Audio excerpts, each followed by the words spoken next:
It took us 5 years to get this child rapist into court. 5 years. Because he was being represented by a state senator. At the beginning of one of the continuances was so the senator could get their hair done for a TV interview. Before the guilty plea, the victim had to hear the judge say, "Senator, let me apologize if I failed to mention your title throughout the guilty plea." You tell me. They were so worried that the lawyer legislator would be offended that the judge didn't call the senator by senator during the guilty plea that they apologized beforehand. Now you tell me we don't need judicial reform in South Carolina. And we're going to get it thanks to you. All right? And we're going to talk a little bit more about it in just a second. And I'm sorry, Dr. Phil, you set me up. I wasn't even going to talk about that. I'm glad you did because it fired me up. Thank you for mentioning that. Before I even get rolling, nobody leaves here without getting one of these cards. Right? And if you're going to vote for me after you hear me, you can get a coin. If you're not going to vote for me, stay home. A little bit about myself. I am David Pascoe, and I'm running for Attorney General. I did my Sicilian mother, who came off the boat in 1948. I did her very proud. I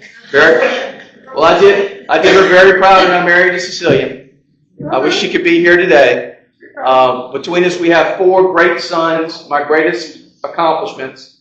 One of them is an Air Force retired veteran, so he was the first person I wished Happy Veterans Day to yesterday. Another one is in the Air Force right now. And then my third son, he's the IT expert, where obviously he gets his ability from. We just learned it's from it. A little bit about me. I'm originally from Richmond, Virginia.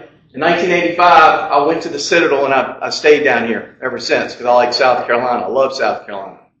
For as long as I can remember, I wanted to be a prosecutor.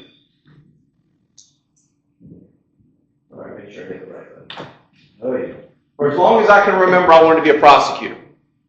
And for 35 years now, I've lived that dream. 3 years as a law clerk at the United States Attorney's Office. For those of you from South Carolina, which aren't many, there was a big Operation Lost Trust, which was a big corruption probe going on at the time. I got a front seat to that as a law clerk at the U.S. Attorney's Office. Now, for the last 32 years, I've been a state prosecutor. 12 years as an assistant prosecutor, where I tried hundreds of violent crime cases successfully. As Johnny told you, I was on court TV. I was living the dream. And now, for the last almost 21 years, I've been the elected solicitor for the First Judicial Circuit, which is Orangeburg, Calhoun, and Dorchester counties. I tell you all that because in those 32 years that have been absolutely wonderful, without a doubt, the most challenging days were when I was your special prosecutor during the State House corruption probe. And the reason those days were so challenging is because the defendants, who were all legislators, that I was bringing into the courtroom, they elected the judges that I was bringing those defendants in front of. There we go. And that's when I decided, after doing that corruption probe, that I needed to speak out about judicial review in judicial reform in South Carolina. I went to Greenville as a Democrat at the time and spoke to the Republican Party. They said that I was Daniel going into the lion's den. And I told them this was the first time these words were uttered in South Carolina. We need judicial reform in South Carolina. We've got to change the way we pick our judges. From that day forward, I got invited to over 24 Republican groups across the state. I'm going to talk a little bit about that in a minute, too, about the need for judicial reform. Because, my friends, how can you have an independent judiciary when they are solely hired, solely fired, and solely funded by one branch of government, the legislative branch? You can't. What you have is cases like we had in Dorchester this week, where a rape victim had to hear a judge apologize to a senator for not calling that senator by their title the entire time. We're the only state in the union that has that, right? Virginia also does it, but ours is even worse because we have this Judicial Merit Selection Committee, which is dominated by the legislators. Is somebody doing that? I'm doing it. Oh, wow. Okay. I thought I was doing it with my mind for a second there. Yeah.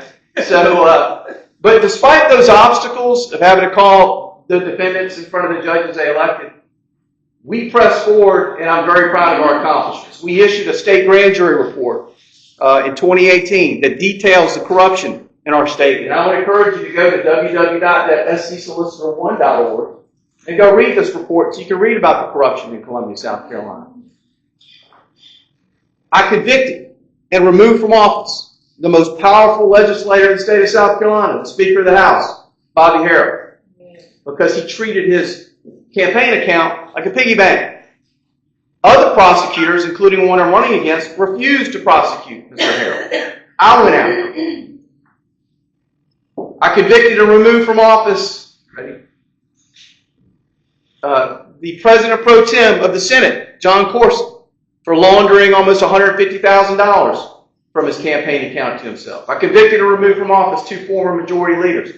I convicted and removed from office and sent to prison the former chairman of the House Judiciary. Thank you, whoever that is. It was Jim Harrison. We sent him to prison because of all the corruption that goes on in Columbia. But I wanted to go further. Oh, also, listen, next slide. Also got my favorite nickname of all time. David Pascoe is the Grim Reaper of the legislature.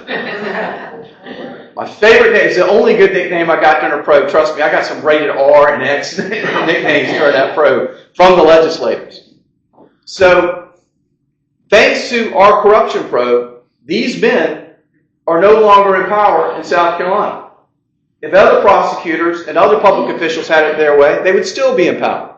But we got rid of them for the good of this state. And you know what I call this? A good start. Because I wanted to go further. I wanted to go, you can leave it. I wanted to go a whole lot further. But the Supreme Court told me I had to stop. They said I had to stop because I wasn't the Attorney General. So I decided to do something about that. I'm running for Attorney General to finish the job I started.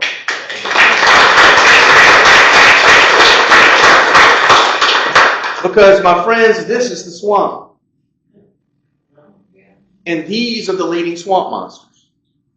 The lawyer legislators up at the State House. Now, are they all bad people? Absolutely not. Many of them are really, really good people.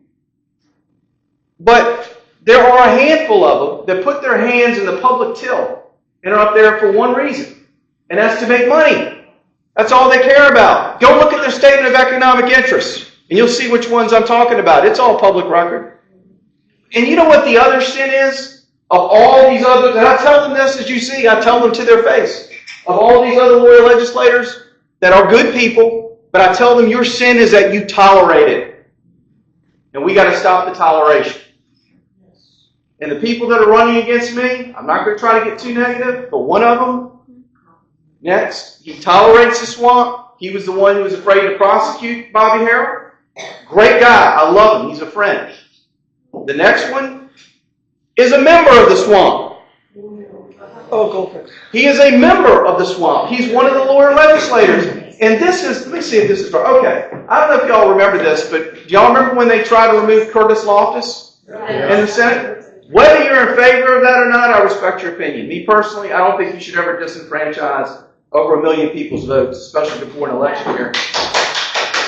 We saw how well that worked for the Democrats with Donald Trump 2 times, right? So I was against it. But if you're going to be for something, at least have the backbone and the courage to say, I did it because I think it was the right thing to do. Look what his quote was. I didn't want to do it. He led the charge to dismiss Curtis Loftus from office. I didn't want to do it, but Senator Grooms and Senator Alexander made me do it. Is that who you want as your Attorney General? No. I hope what you want next is someone who's actually not only called them out in meetings like this when they're not around, but who went in front of them during an ad hoc committee 2 years ago. I faced them one-on-one and gave them an hour-and-a-half lecture of how they were unethical, how they were wrong, and they need to stop hurting our state. And when they had an opportunity to ask me and my good friend Solicitor Kevin Brackett questions, you know what they did? They were ordered by their boss, Myrtle Smith, not to ask us any questions. And that was a very smart decision by them. So as you can imagine, I've been attacked from both sides, particularly since I've switched parties. Look, I've been on the stage with the most powerful Democrats in the country. They never liked me, and that's okay.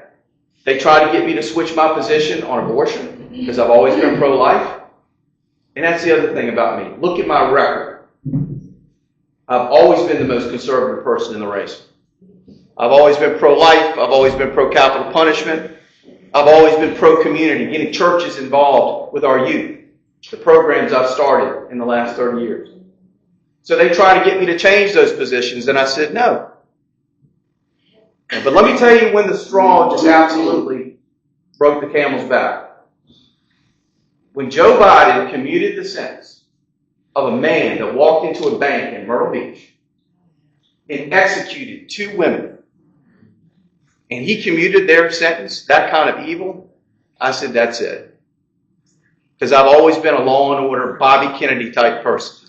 That's Bobby Kennedy, the old Attorney General. So yeah, I left the party. And I get attacked from the Republicans and the Democrats, both sides. They have spent money against me, calling me a MAGA man. They sent out mail saying that I court MAGA Republicans because I did for 4 years. Because I did 4 years, I'm sorry. I did for 4 years when I went to those Republican groups. And now, of course, they're sending out texts. It's the same groups, by the way. The Republicans and Democrats, the great thing about me is I bring them together at the State House. All the political consultants, all these legislators, they come together to attack me. And here's the great news. I know they got these websites with my name to go and see, which most of it's 90% fake and lies. I got domains with all of their names ready to come out pretty soon. The blankety blank files. I can't wait to when we unleash that. So now they're calling me a rhino. And I've said it before, I'll say it again. I don't care if you call me a rhino. I really don't. Just don't call me a liberal. Because as I told you, I'm always the most conservative person in the race. Let's look at my fruit. A very famous philosopher that I follow, whose book is beside my bed, he said, all you got to do is to measure a person is look at their fruit. Well, let's look at my past. I was the first public official in South Carolina to call for the firing squad in South Carolina. They laughed at me when I made that call. And I worked with legislators on both sides of the aisle. After 5 long years, I finally got it passed in the legislature. I was the person. I don't know if y'all remember this, because again, many of you are new, but when our state, our Attorney General's office, gave $75 million to a law firm for losing a case, think about that, y'all. $75 million in public funds that are supposed to go to you went to a law firm that lost a case. Then we find out that lawyer legislators are making hundreds of thousands of dollars off of government contracts in South Carolina. Y'all remember the opioid settlement? We learned because of the nerve and because of me calling it out. Go back. I'm sorry, go back. Or you can leave that. We learned that lawyer legislators made hundreds of thousands of dollars off of that settlement. One person called it out. I called it out. I called it cronyism. I said it was unethical. And I said it was wrong. And this is where that little ripple can sometimes turn into a wave and can stop things. That one little letter right there that I sent publicly. You can go read it. Started litigation on that $75 million. Somebody brought a lawsuit. And that $75 million is still being hung up in court. And if it is still hung up in court when I'm your Attorney General, that $75 million is going back to the people of South Carolina.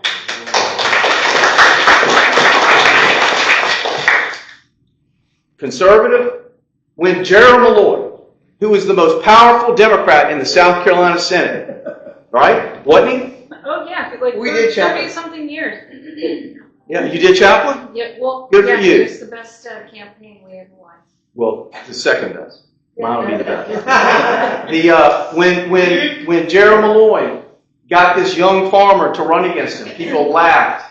I tried to recruit Republicans in the Senate and House, the same ones that are calling me a rhino and a party switcher. I tried to get Republicans in the Senate and the House to endorse J.D. Chaplin. How many Republicans in the Senate and the House endorsed J.D. Chaplin? 0. None. Who endorsed J.D. Chaplin? We did. I did. And you did. That's right. We got first. And he won by what? 70 votes. About 70 votes. Well, it's a long story. But about, yeah, in the I end. still credit him the 200, But the election says 70, but I'm with you. Yeah. And what I said then is true now. The two-party system in South Carolina is not about serving the people. It's about serving themselves. Mhm.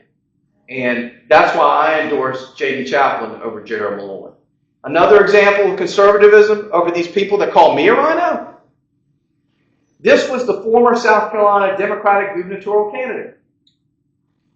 As far as a human being, he's a great human being. He has served our country. He's a veteran. I thank him for his service. But he was also running for judge a couple years ago. He is also a Planned Parenthood endorsed, liberal, judicial candidate running for judge. And I couldn't get any Republicans to support his opponent, so James Smith ended up being unopposed. He was going to win. Because every Republican said leadership is making us support Mr. Smith. So you think that would be the end of it? No. I started the movement to end Mr. Smith's candidacy by going to you, the Republican voters, and get you to call your legislators to scare them into not voting for James Smith. And even though James Smith was unopposed, he lost because he didn't get the votes because you people, the voters, got involved. My opponents, one of them stayed quiet because he's not going to rock the boat. Great human being, but he's a tolerator. My other opponent, this is incredible to me. He voted for James Smith. Not once, but twice he voted for the Planned Parenthood endorsed liberal judge. And as I said, so for the last 4 years, I went across this state speaking to Republican and conservative groups about the need for reforms because of what you're hearing now. And when I did that, I let the invitation open to any groups, Johnny. I said, Republicans, Democrats, Green Party, Libertarians, if you want me to come talk about corruption, I'm going to come do it. Of those 28, 29 groups that invited me over those 4 years, guess what every one of them was affiliated with? The Republican Party, the GOP. And that's when you realize, without a doubt, if you're going to fight corruption in South Carolina, it sure as hell is not going to be with the party that commutes sentences of evil murderers. It's got to be with the GOP. That's why Trump left. That's why Reagan left. That's why I believe that my hero, if he was still alive today, Prosecutor Bobby Kennedy, he would be shocked at how awful the Democratic Party is on law and order. Shocked, because he was the law and order prosecutor. And this is what I'm going to do. And these are the last 3 things I'm going to talk to you about. We're going to talk about how I'm going to make South Carolina better as your Attorney General. And I'm going to put an emphasis on, number 1, we got to protect our children better. Number 2, I'm going to talk to you about corruption. And number 3, I'll talk to you about the death penalty and crime. This is my first pledge to you. I will not run for any other office but Attorney General. For too long, AG nationwide, I'm not castigating the current personality. This is nationwide. You know this. AG has stood for aspiring governor. Right? And nationwide, I'm not castigating anybody. But I have no desire, and I never will run for anything but Attorney General. Which is a good thing, because to be an effective Attorney General, you can't care about making friends. I think you see, I don't care about making friends. I've made all the friends I need to make in my life. I'm going to concentrate solely on making South Carolina safer and less corrupt. The first thing we're going to do is this. Next. We're going to protect our children better. And this is how we're going to do it. I'm going to advocate the death penalty for child traffickers and child rapists. Amen. And I'm getting sick and tired of prosecutors talking about how they take child trafficking seriously, and we're going to prosecute these cases. Go look at the numbers. We're not prosecuting. All right? We are going to be much more aggressive, because in counties like Horry, God forbid, if we get the casino in Santee, 301, 95, and 26. So we have got to be more aggressive in going after child trafficking. Child rapists, we've already got the crime on the books. So when I'm your Attorney General, we're going to start seeking the death penalty. And let me tell you this, I'm not some death penalty crazed person. In fact, the vast majority of murders, as I'm going to talk to you about, should not be death penalty murders. I'll tell you why in a minute. And I'm not saying that I would 100% go through with the death penalty on child rapists. Let me tell you where I'm coming from with that. I have had some of my worst days are having to watch video of 70-year-old men rape 4-year-old children. High definition video. And let me tell you what even makes it even worse, is when they realize, well, I don't have anything to lose by going to trial because I'm going to get 25 to life. So they make us try the case. And they make us call the victim's family. And they make us show a jury those videos. I want to be able to say, all right, SOB, you want to make me take this case to trial? Here's your death notice. Because if I'm going to have to do all that, then I'm going to go for the death penalty. So my point being, I would much rather probably to avoid the trial, avoid making the victim's family go through the trauma, go for life. But if you're going to make me try it, here you go. I'm going to advocate, and that's a little inside baseball. I'm going to start taking this one off because it takes too much to.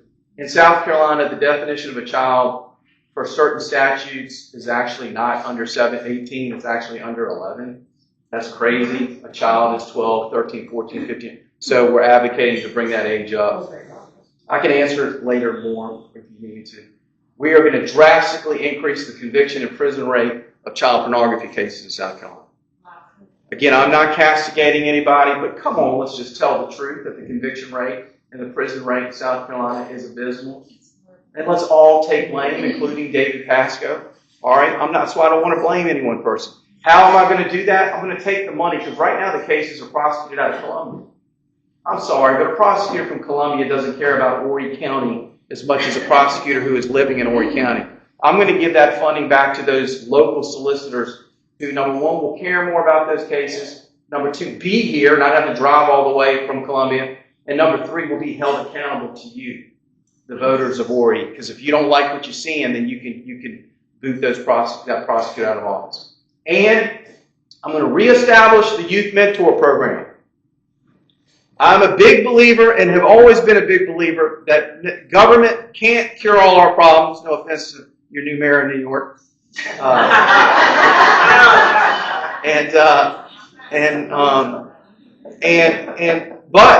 But I'm a big believer that elected officials like me have to step up and ask communities to get involved in fixing the problem. I don't just get to sit on my butt.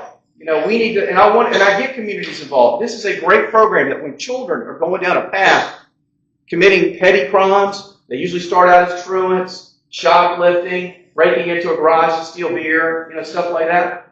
Before we have to send them to DJJ, because I promise you, when you send a child to DJJ, you've almost said we've given up. They're almost lost. They usually come out of there just learning how to be better criminals. Before we do that, I assign them to churches. Churches that receive training from the solicitor's offices, from the attorney general's office, on how to be a mentor in that child's life, assigning mentors to their lives, providing them with a tutor, going to the schools and asking the schools what's going on in Johnny or Jamie's life, and then reporting back to the solicitor and reporting back to family court. It is by far the best intervention program we have in the state of South Carolina. And we are going to get that going at a statewide level again. It was actually at a statewide level thanks to Charlie Condon back in the 90s through the 2000s. But for some reason, all of our faults again. I'm not blaming any one person. I'm blaming me too. We have stopped doing that program. I'm going to ramp it back up, and I'm going to call on churches to help me with that. How are we going to fight corruption? I firmly believe, as it says on the back of those coins I'm passing out, that an attorney general's most important job is to be where corruption needs an adversary. Be where corruption needs an adversary, and that's where you're going to find it. On my first day in office, I will establish a public corruption unit made up of at least 8 seasoned prosecutors and investigators. The money's already there. I don't have to ask for the money. We have the funding. And they are going to be proactive in looking for corruption, because I promise y'all, the crimes are usually right under our noses. And I can give you example of people that I've investigated or have investigated because of things I read in the newspaper, and now they're federally or indicted by the state grand jury. So that's what the Public Corruption Unit is going to do. They're going to comb through people's statement of economic interest. They're going to comb through their campaign disclosures. When they see a legislator is buying suits with their campaign account, I'm not going to let House Ethics tell me it's a crime. The Attorney General is going to say it's a crime. That's an appropriate noise right there. I'm going to show you why. Let's go up 2 slides. Because I'm not going to let the House and Senate go up 2 slides. No. Maybe it's not on there, the chicken. No, you're going the wrong way. Oh, no. I do. Let me get it. Chicken. There. I'm not going to let the House and Senate tell me what a crime is, because that is the fox guarding the hen house. Sorry, should have had that queued up a little bit better with that.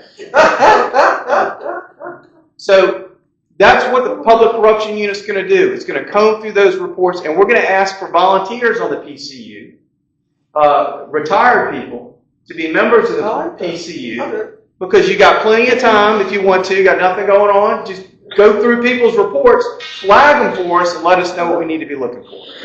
Okay? The other thing that I'm going to do, as your Attorney General, I just told you about how lawyer legislators are making money off of contracts. My first day on the job, let's go to that, you're fired. Next one. Nice job, Brian. I'm going to fire every lawyer legislator for litigation retention agreements, government contracts in South Carolina. In fact, that will be the first thing I do after the inauguration.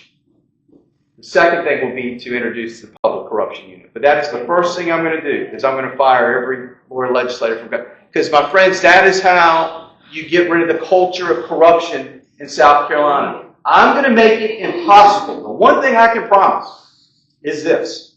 I will make it impossible for lawyer legislators, for any legislators, to make money off of their service. That's what I'm going to make sure to do. We're going to elect them to go up there and serve us, not their pockets. Amen. Now, last thing I want to talk to you about is the death penalty. I'm also, next slide, I'm also the only candidate running for Attorney General that's actually put people on death row. I'll tell you about one right now. How's that? I had lunch with one of my opponents, and he told me on his own, I didn't even bring up the death penalty. He told me how he had dropped the death penalty on a cop murder. And then he told me how he dropped the death penalty on someone who had murdered and brutally raped a 2-year-old child. And I didn't judge him until I started going home, and then I did kind of judge him, because I was trying to figure out, why would you drop the death penalty on those cases? And I realized, I think it's because he'd never tried one before. What you need to know is, and this is why you can't have many death penalties, the death penalty is reserved for the most evil of the evil. The worst of the worst. Because death penalty trials are heavyweight championship fights, 15-round slugfest. You know as a prosecutor that for the rest of your career, during that defendant's appeals, you're going to be accused of prosecutorial misconduct. You're going to be accused of being a liar. It's just a different world. In fact, there is a phrase, death is different.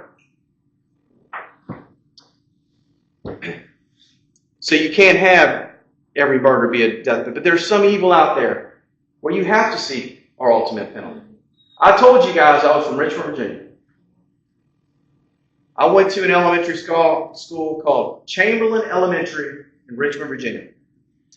I did tell you one mistake. I said for as long as I can remember I wanted to be a prosecutor. Actually, for as long as I can remember I wanted to be a cop. You do not grow up in the 70s watching Kojak, Adam 12, and Hill Street Blues and not want to be a police officer. Right? When I was in the 3rd grade, Doc, I went to show and tell.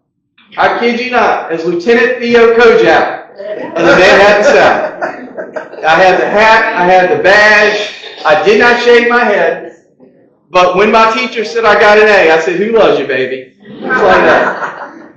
I didn't know I wanted to be a prosecutor until 1983 when I read a book by Attorney General Bobby Kennedy called The Pursuit of Justice. And I was like, man. Went after the mafia. He went after crooked congressmen. He went after his father's best friend because it was the right thing to do. Even when his president, the brother, told him not to prosecute the guy, Bobby did it. Sent him to prison. I said, I want to be a prosecutor. 1983, something else happened in 1983. Michael Mighty was born too. Michael Mighty was born. Go back. Michael Mighty was born. Now, I don't know, and he was born in Richmond, Virginia. Michael Mighty went to Chamberlain Elementary School. I don't know what he went as in Miss Hodges' third grade class, but when he was 15 years old, he also professed to the world, just like I did. He said what he wanted to be. See, when he was 15 years old, he got into a 9-hour standoff with law enforcement in Virginia. And when they arrested him, they took a statement, and he told them, my goal is to kill one of you. He went to DJJ, he got out, he assaulted someone, he went to prison in Virginia. In 2004, I decided to run for solicitor of Calhoun County, the First Circuit, which is Orangeburg, Calhoun, and Dorchester counties. And in March of 2004, I filed for solicitor. In April of 2004, Michael Mighty got out of prison. He went down the street from his home, he murdered someone with a machete. He stole a car, stole a gun, went to North Carolina. He shot a store clerk over a beer and $60. Shot him twice. When the store clerk was on the ground, he put his palm on the desk and shot him one more time to make sure he was dead. He got on the road to Columbia, South Carolina, where he carjacked someone. And I theorized at trial the only reason he let that person live in Columbia was because he was either low on ammunition or out. He then drove down I-26 towards Charleston. And he got off at exit 139, which is in Calhoun County. He went to at the time it was a Hess station. He cased it to rob it. The women got nervous. They called law enforcement. The county sheriff's office got there, and Mike took off through the woods. You drive by at exit 139, you'll see nothing but woods. And he went through the woods, got away. He found a little cottage on a pond. He broke into the cottage, and he realized he had hit pay dirt. The cottage belonged to Captain Jim Myers of the Orangeburg Police Department. He knew it was Captain Myers, the police officer's home, because his things were all over the walls. And his police files, he kept those in his cottage at the pond house. Marty rummaged through the police files. He laid in wait for Jim Myers. When Jim Myers showed up that night, Marty executed him, and he burned his body. He stole his police uniform, his badge, his police-issued truck. He took his .22 caliber automatic rifle, police-issued, and headed to Florida. When Marty got to Florida, in that car, 2 police officers pulled it over because they knew the vehicle was a truck. They knew the truck was stolen. That's all they knew. Marty jumps out the truck, he's holding the rifle, looks right at the officers, but he doesn't fire, he then takes off running. The 2 officers in the Belgian Malinois get out. The Belgian Malinois takes after Marty, and Marty is detained. Marty didn't fire a shot. When they get back to headquarters, that's when one of the police officers found out this is a cop killer.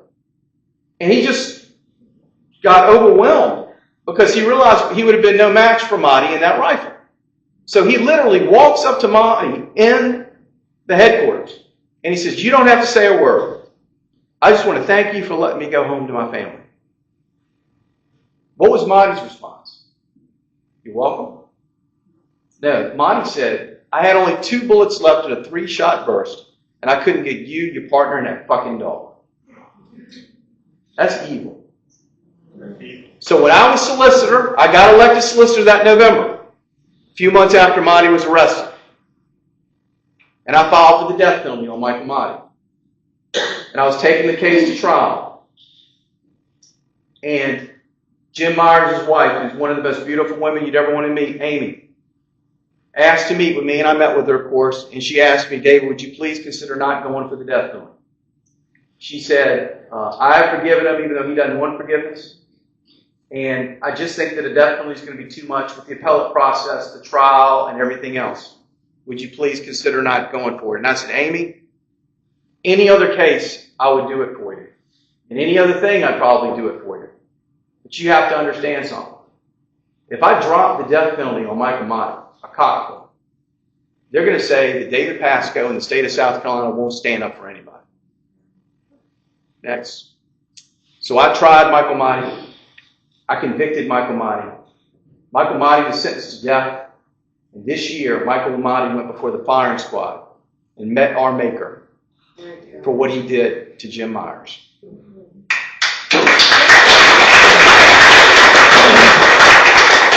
My pledge to you as your Attorney General is that we will never have a prosecutor in the state of South Carolina ever justify not seeking the death penalty on a cop.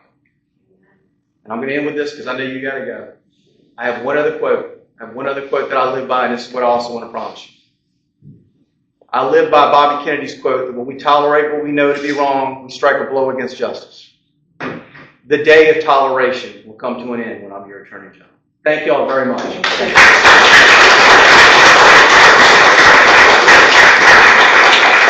Easy questions only. Easy. Yes, yes, ma'am. Where your name pronounced in a whole bunch of different ways. Can you just please pronounce it correctly? Pascoe. Pascoe, okay. Pascoe. Okay. Pascoe. Yeah. Thank you.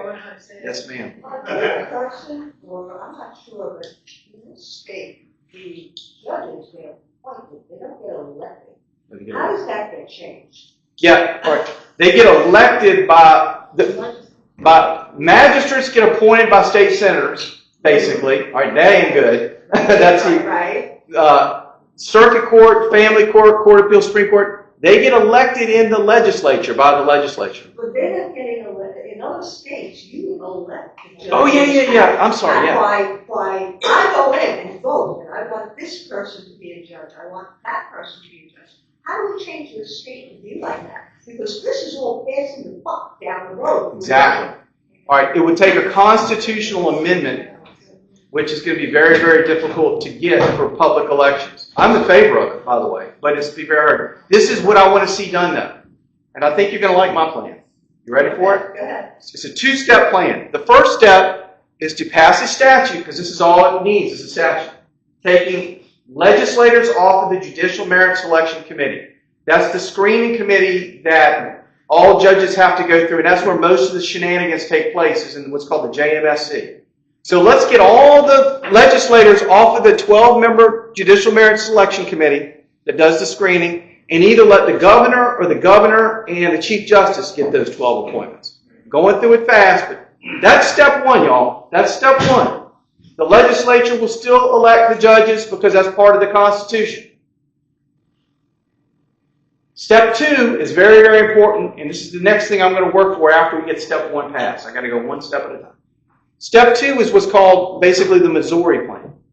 And this is what I think you're going to like.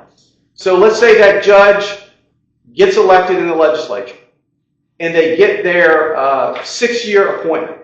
Also, I'd be in favor of making it a 10-year appointment. But anyway, they get their appointment, and they're on the bench.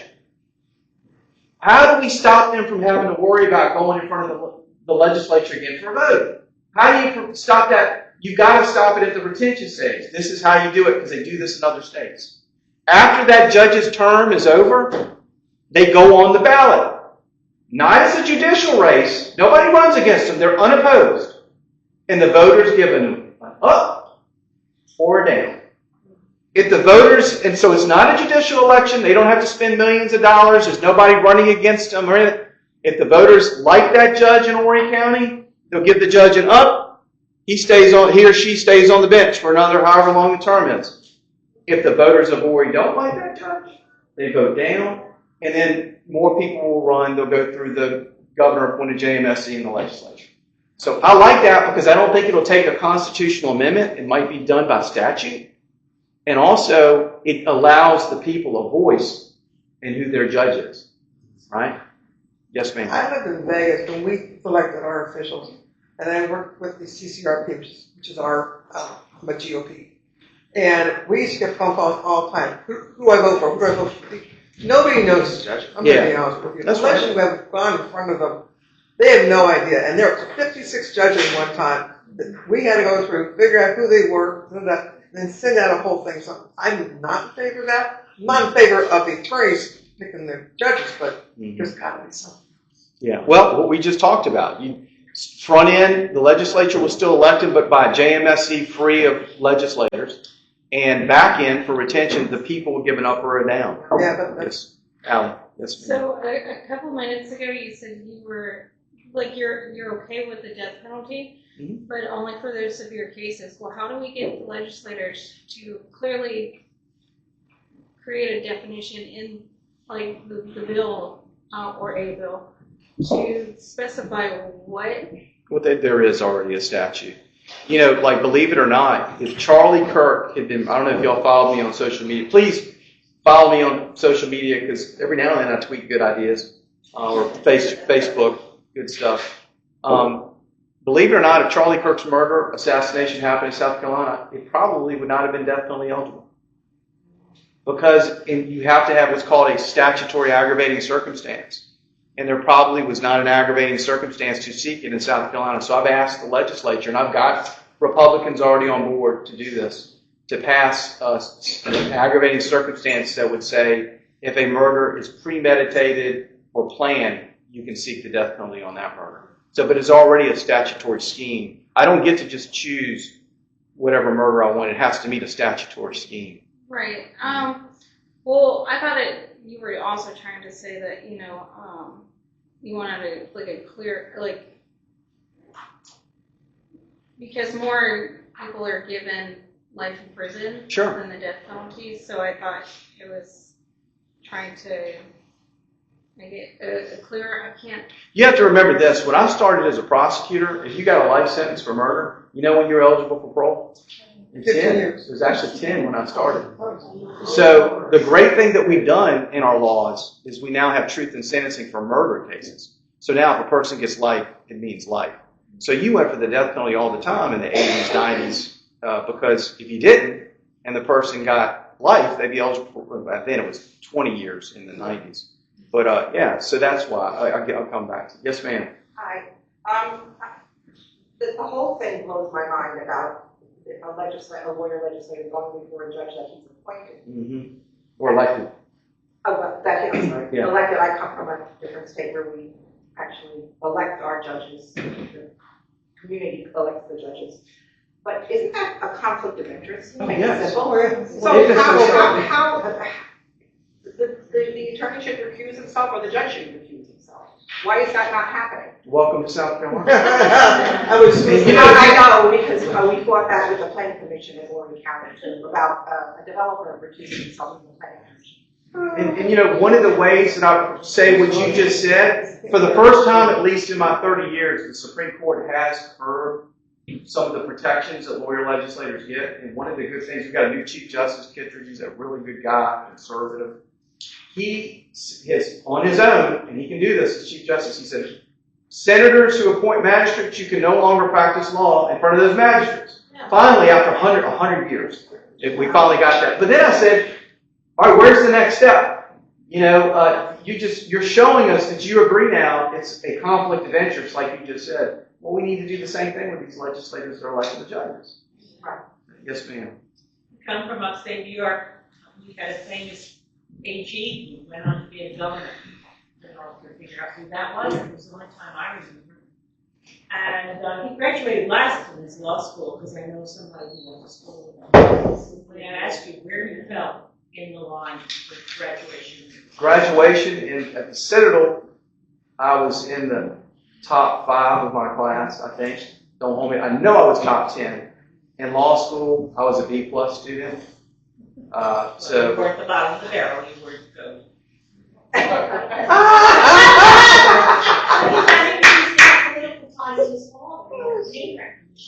Oh, what did she say? I'm sorry. I thought she called me So something. you were not the bottom of the barrel. Oh, no. So you didn't hear. We're not allowed Okay. I thought she said I was. police in to arrest him. He's driving drunk. And at some point. Are you talking about a paisan too? That's what's shaming us. That's what's a shame. Yeah.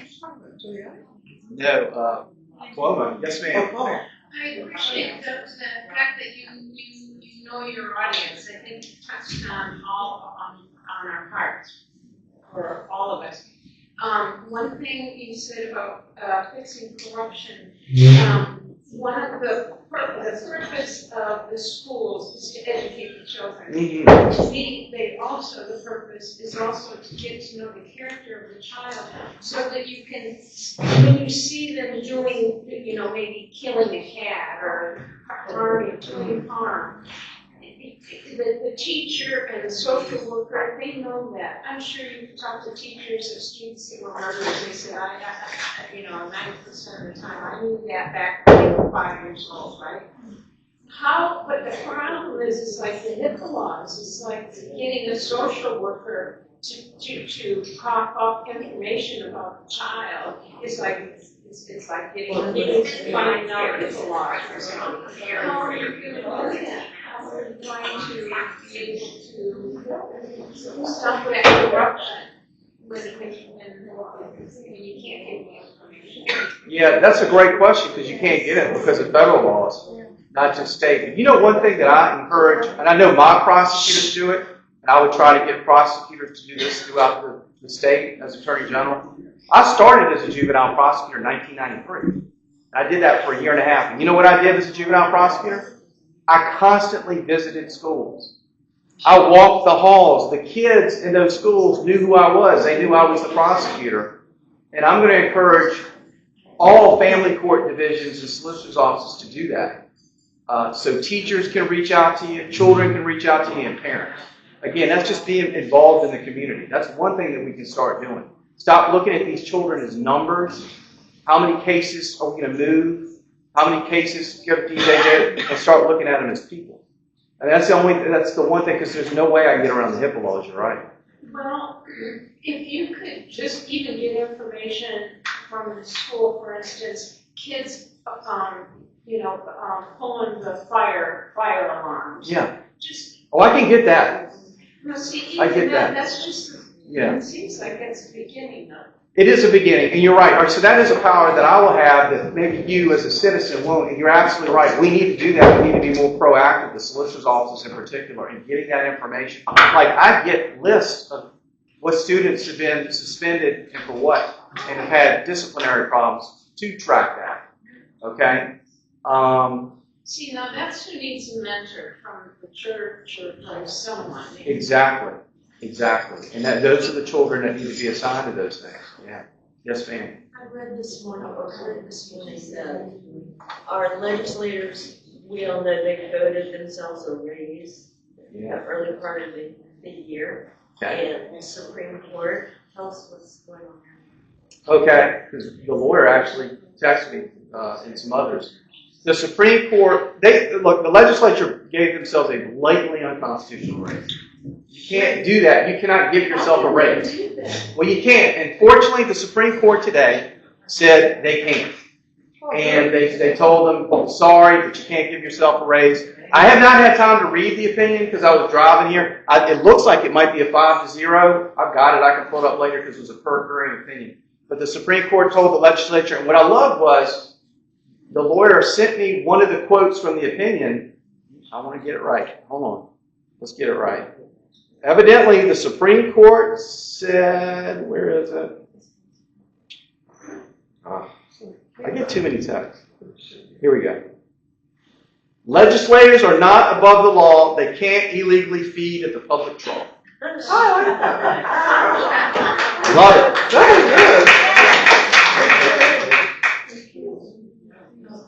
Are there not 3 votes running for one Supreme Court slot? Yes. Is that very unusual? Yes. Especially against an incumbent. Yes, it's very unusual. Almost unheard of. Yeah.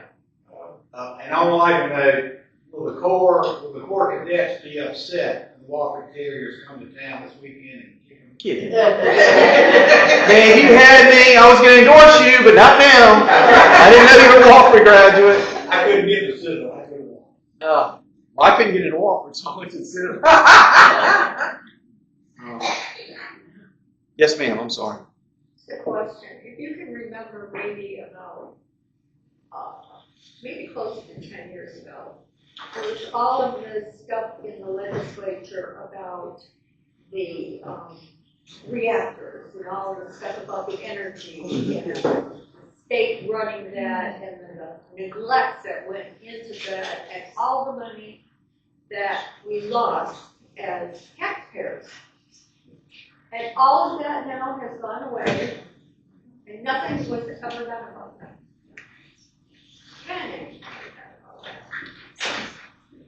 Here's the good news about South Carolina. And people during my corruption probe found this out. There is no statute of limitations in South Carolina. Period. So if crimes were committed and they were egregious crimes, they're going to be looked into. Because I know exactly what you're talking about, and I know the characters that were involved in that. The only crime that has a statute of limitations is illegal lobbying. Of all things, lobbyists made sure to get that in there. And I called in my grand jury report, I called for the legislature to remove that statute of limitations on lobbying. But there is no statute of limitations. But let me tell you this too, this is very important.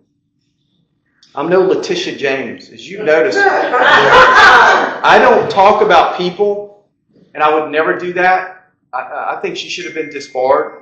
Yes. Because no prosecutor should do that, period. It drove me crazy when it was going on. But I do talk about conduct. And and that's what I look at. I don't look at the person. I don't look at the party. I look at the conduct. And there is no statute of limitations, and I'm going to look at some of the conduct in that. I can promise you that. That is on my radar. I think I talk about it in the grand jury report a little bit. No one is above the law. No one is above the law.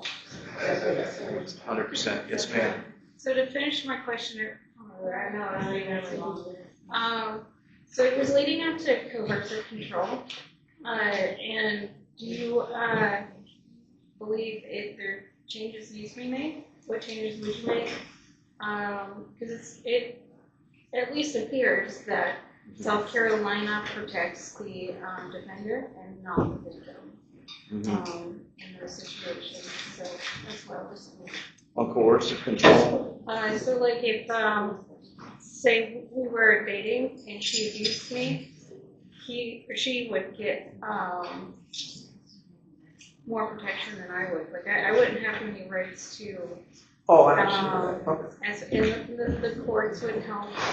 I've heard so many horrible stories of women who were abused and left stranded with no help. It's not good situations. And then they would call the police, and the police can't do anything. So and it's not like the police don't want to do something. Just legally, they're not allowed to. Yeah. Well, I don't know why legally they're not allowed to if the person's been abused. If there's no statute of limitations, there's no limit on when the crime occurs. So if an assault occurred, they can be arrested for that crime. I do think one thing that we could do in South Carolina that other states do, we are not allowed to get into a lot of prior bad acts in court. I'd like to be like other states where they can get into prior bad acts. That would make it a lot easier to prosecute those cases, to get into the prior bad acts. Is that it? Thank you. Thank you all. Oh, thank you. This is how we get from us. All right, thank you. Josiah Magnuson's Behavioral Civics. Thank you. Our good friend Josiah. Yeah. And Eric Trump's Under Siege. New bestseller. Thank you so much. You know about being under siege. That's right. That's right. Actually, I'm going to read this tonight. Maybe I get some tips. Thank you for reading. That's my thing. I want to get the foundation truth. Ask a lot more. You're right. I see these. God bless.